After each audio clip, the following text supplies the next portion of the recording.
సరికొత్త చరిత్రకు శ్రీకారం చుట్టాలని, టాలీవుడ్ చరిత్రలో నందమూరి వంశఖ్యాతి తిరుగులేనిదని, వెలిగిపోవాలని నందమూరి నరసింహం బాలయ్య 100వ సినిమాను శాతవాహన చక్రవర్తి తెలుగు శకానికి నాంది పలికిన గౌతమిపుత్ర శాతకర్ణి చరిత్రను సినిమాగా తీయాలని అనుకునే విధంగా ఆ కథను క్రిష్ అందించడం, వెంటనే సినిమా ప్రారంభ కార్యక్రమాన్ని అట్టహాసంగా జరిపించడం జరిగిపోయింది. ఇదిలా ఉంటే తాజాగా వినిపిస్తున్న వాదన ప్రకారం ఈ సినిమా కథను సినిమా దర్శకుడు క్రిష్ మాత్రమే కాకుండా ఆచార్యుల వారు అందించారని తెలుస్తోంది. ఇంతకీ ఎవర ఆచార్యులు అంటే మాత్రం ఈ కథ చదవరే.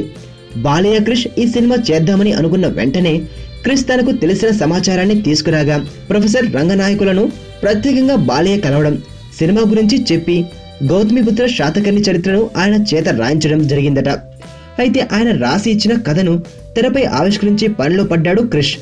ఇంతకీ ఈ ప్రొఫెసర్ రంగనాయకులు ఎవరంటే తిరుపతిలో శ్రీ వెంకటేశ్వర ఆయుర్వేద కళాశాలలో ప్రొఫెసర్ గా పనిచేస్తున్నారు.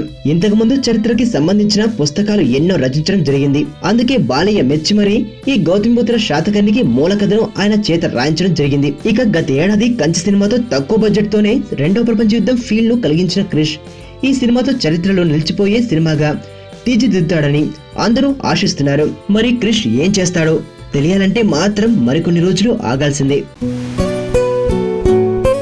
హాయ్,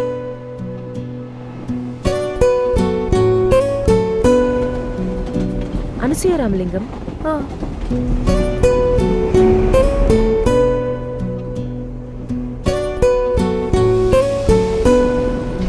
ఆనంద్ విహారీ. అదే ఆ